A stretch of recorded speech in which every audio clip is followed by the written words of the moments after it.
What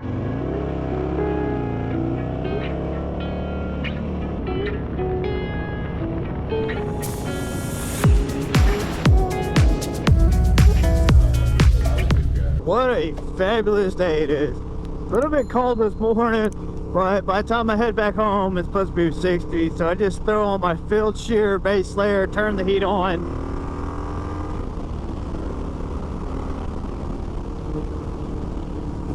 For one, when it warms up, I don't have much room because I'm on the Sportster and have small saddlebags. So I didn't want something big, bulky, or be too hot when it does warm up. But we are on our way to Montgomery to check out some of the new 2024 models. I did contact my buddy at Montgomery Harley to see what they had. Now, he did say they had one of the CVOs. Now, that was a couple of days ago, so I don't know if it's sold yet. But I'm impressed with the new CVO Road Glide ST. I absolutely love those bikes, what they did to them. And I want to see one in person. You know, video just doesn't do them justice, I don't think, especially for the colors, because I've heard people say the black one is amazing in person. I've heard the white one looks amazing. So I got to see for myself, but I don't know if Montgomery Harley has one of those.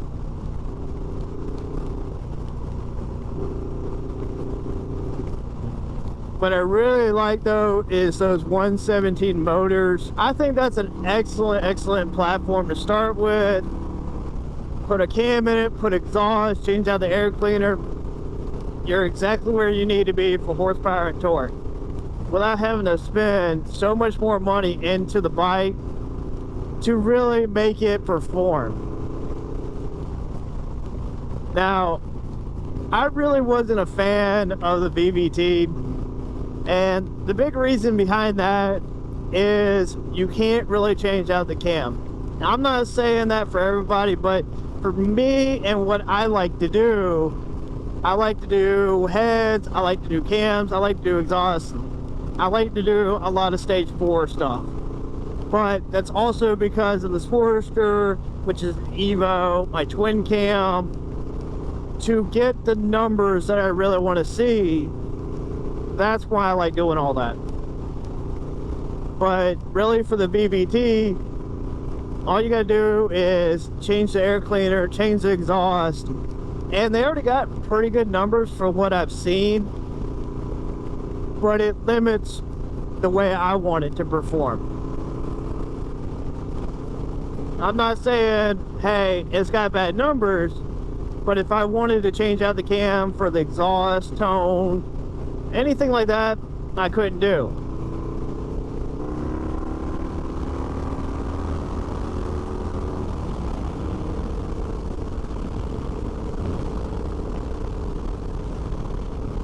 That's one reason I like the Road Glide ST. No VVT cam, high output, excellent platform, minimum you have to do to it right off the showroom floor. But because of the price point, I really wouldn't do much to it. I'd rather start with a standard, do the paint, do the powder coating, make it exactly the way I want. So I would never really get into a CVO model for a lot of those reasons, but I think it's going to be really cool to go check them out. I don't know if they're going to let me ride one. I hope so. That'd be pretty cool. I haven't rode any of the 2024s. I haven't even seen them. I didn't even ride any of the 2023 CVOs. So if they let me ride even at just a standard, I think that's going to be pretty awesome. But we're going to get there and check them out.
press it and it goes ahead and cranks right up. Oh wow. But yeah, just like what I was telling you a little bit before, just pulling it out. Yeah. That show suspension that they changed in the front and the rear. It's an absolute game changer. It's that, especially that being one of the things that everybody was, Harley stock suspension is terrible. Wow. No comment. But yeah, that change really changed it up a lot. It feels like a. So what kind of modes are on just the standard? So on just the standard, you're gonna have obviously sport mode. That's the one that everybody's gonna be in. I'm saying majority of the time, but you also have your rain mode, and then you have sort of the road mode. I want to say, I very easily could be wrong, but I want to say that's gonna be the one that you can sort of get in and change a little bit, set up to exactly what you want. But who is anybody kidding? It's gonna stay in sport mode the entire time. And that's pretty much going to be all your power all the time. From some of my techs that were playing with it that have been riding them, I try to get them to compare it to my bike at the Stage 2 114. I try to get them to compare it to that, and they said it's just completely different. Wow. 100% it's going to beat me off the line, but that's not saying no life. Slow. So it's kind of like all the functions, buttons, like, because I know it's got more the radio controls over here, right. And then like a lot of your if you've gone in and played with some of the Rev Max stuff, a lot of the Pan Ams, Nightsters, Sports Stress, those bikes, it's going to be pretty much along the lines of those. Okay. The biggest thing that I know I'm going to have to get used to is it's switched. So I know on this side is usually where I'm used to controlling my volume, controlling my music.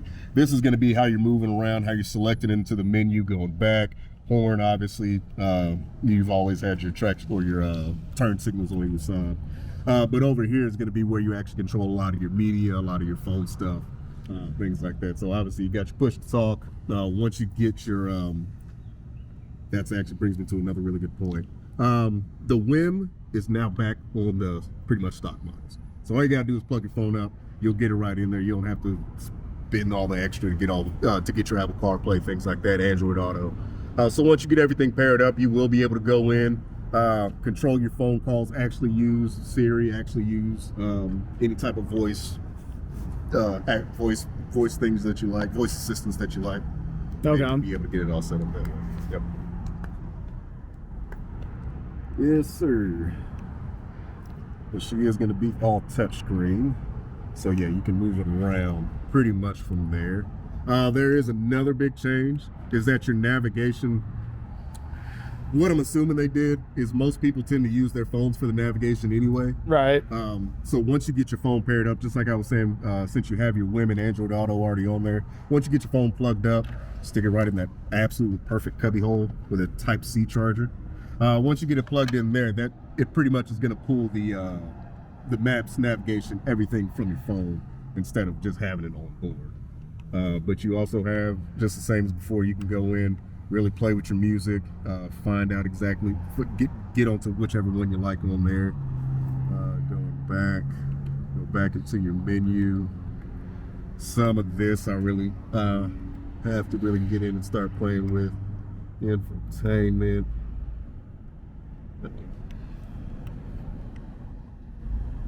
Going into your settings, obviously being able to control all your devices, your different devices on there, your ride modes. But the big thing is that obviously you can change out the layout of your display. So a lot of guys, depending on exactly what you're planning on doing, I'll probably be running the Sport whenever I get one, which is probably coming soon, a lot sooner than I care to mention. But your Sport mode, obviously, and then your Tour mode, that's going to have everything over on this side. All your maps, all your display, all your information will be pushed over there. So you're going to be able to see a lot of stuff on there. So really utilizing that nice big screen and being able to get in there and play with a few things. But your normal settings, as far as contrast, brightness, things like that, get in there and play with that stuff. Let's jump into the riding modes real quick. So you can see you got your custom, and I misspoke a little bit before. That's going to be your road mode. Your custom, that's going to be the one where you can actually go in and play with some different settings on there. Again, these bikes are going to stay in sport mode. I can see somebody's shelling out the money for these, and and not trying to get all of it out at the same time. So, but yeah, they're starting to throw a lot of really good technology out there that people are pretty much people are doing on them anyway. So. Now on the standards, what audio system is coming with it? Is it still like Rockford Fosgate, or is it still? Yep, it's still the same Rockford Fosgate. So on the actual standard model, well, we're going to call this a standard because there is no more. All the trim levels are pretty much gone. Right. It's going to be sort of building your own packages if that's what you're looking for. But as far as the audio goes, it's going to be the same deal as what was on the. I want to say what was on the specials from 23. So you are getting a little bit of an improvement, but we're going to end up making it louder. Who doesn't like loud? Right, exactly. Got to hear that audio, you know, if you're... Exactly, especially as full-face people. Especially what you're going to be spinning into the bike, you want to be able to hear it right off the bat, not, you know, having to go, hey, I can't hear it, let me upgrade this, you know. And that's exactly it, is that there are, I wish I had my lanyard on me, but there are a couple different packages that you put all together, that you can put all together to sort of tailor what you're going to do. So the audio, there is an audio package that's going to bump it up to, I want to say 400 watts. Oh, wow. You're going to get the speakers up in the front. You also do the speakers in the rear. And that's pretty much going to put you on par with a lot of with the CVOs. Okay. And those absolutely sound incredible. Okay, so there is a package where you can just change it. Now, is that changing out the lids, or is it going to be cut in and... So usually, how Harley has done it before, usually if you just come up and say, quote me on the entire package, that's going to include the lids. I'd have to double check with my parts people and see exactly, and see if that's going to still be the same case. As far as what my lanyard has on it, it's just the speakers. From what I'm understanding. So I'm thinking, don't quote me on it, but I'm thinking that it's going to be pretty much cutting into the lids. Okay. Now on this one, you guys went ahead and changed out the tips, just slip-ons, chrome works. Absolutely. I personally love some chrome works. I was really interested to see, especially with the CVOs, I was really interested to see what those bikes sounded like once you did start putting some different slip-ons, or even full exhaust. I have a customer that put full ride hards on his CVO, and that thing sounds absolutely bonkers. That thing sounds absolutely crazy. So, but yeah, just the Chromeworks slip-ons. I run Chromeworks on my bike. We do a lot of Chromeworks, a lot of ride hard out here, so we went ahead and saved somebody a little bit of coin. Right. Go ahead and throw them on there. And I do like a little bit of contrast between the flat black going into the gloss. I think that's a pretty good look on there. But I mean, the big crown jewel, that being that 117, having the cooled heads on it now, like I was saying a little bit before, is you are getting a little bit more power out of it. Who doesn't want a little bit more power out of their bikes? But this isn't the same 117 that was in the STs, or that was even in some of the older CVOs. It has been gone through a little bit. She's a little bit spicier than what we're used to. So what kind of numbers are coming out of them, or do you know that? I'll have to check exactly what the numbers are. Like I said, I want to compare it to like about a stage 2 114. You'll probably be looking at about 120 foot-pounds, somewhere right around there. But I'll have to run in and grab exactly what that number's going to be. Excuse me. Yeah, that looks just amazing out in the sun. I mean, contrast. And of course, you had to pull out the blue since I ride a blue motorcycle. You know, it's like, but always selling, right? Yeah. Yeah, the audio kit, where you're gonna get the updated front speakers, updated rear speakers as well with the amp. 5x7 in the front, 6x9s in the rear. It doesn't say anything about exactly what wattage it is, but I'm pretty sure, like I said, it was right around that 400 watts. But in that 117, you're looking at 130 foot-pounds of torque at 105 horsepower, and it is going to be about 20 pounds lighter as well. So more power, less weight. Typical hot rod stuff. But some of the other packages, you got since we don't have the Road Glide in this specific fairing or this specific body style, they do have some of the different packages on there. So your long haul, that's going to be your 2-up, where you're going to get your tour pack on there. Going down to your day trip or so, the guys that just want to throw your old lady on the back, get around, go grab lunch real quick, bounce right back. It's just going to really be adding on your passenger backrest. Getting into the special, so that's where you're going to pretty much go a stage 1, where you're going to get your tuner, new air breather, different solo seat, etc., etc. You'll have your passenger pillion. Also, you're going to have the adversary collection on that one. Specs at a glance, so that's going back to the 117.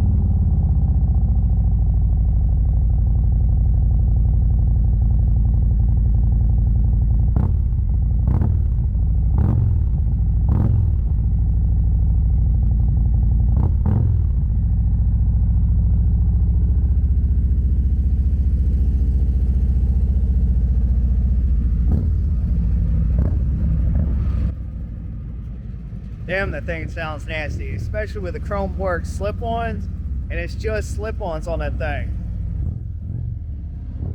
Now, they wouldn't let me test ride it, but hopefully when I go to Daytona, I can test ride one, because they are saying it's completely different. I want to test one out. So we'll see when I get down to Daytona.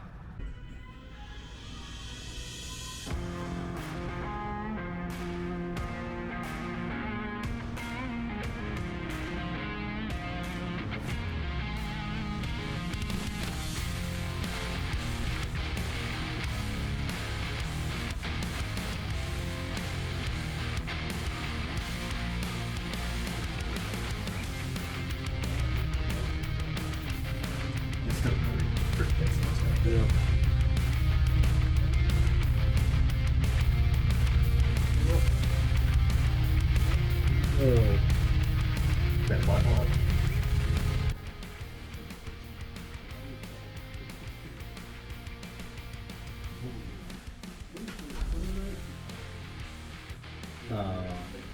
That's a point. I like my Thunderbacks. I mean, that's just my... So whenever I got mine, everybody always asks me what tuner I use. I use whatever he recommends. I pretty much put all the parts on his desk and like, this all works, right? Yeah. Okay, cool. Make it work. Okay, it works. Good. And I've been beating the hell out of it ever since. I think I got it. I will say, seeing the 2024 models in person, the CVO, the standards, they look amazing in person, especially when he rolled that blue bike out. It just looked that much better in the sun, really getting to see the color pop. And boy, I would love to come home with one of those, but my wife would kill me. Love you, honey, but I would love to have one. And for a stock bike pushing 105 horsepower, 130 foot-pounds of torque, that's pretty amazing for stock. So throw $2-3 grand at it, just the engine. I'm not talking handlebars, anything like that. You're talking somewhere in that 100, close to 130 horsepower, and I don't even know how much foot-pounds of torque, but really not much you have to do to it. Don't need to do a stage 4, but it's warming back up. I'm thawed out a little bit more. I mean, I was a little bit cold because of only wearing my heated base layer, but it's a good day to get back on the bike and get rolling. But I'm glad I was able to see the 2024 models in person. So let's go.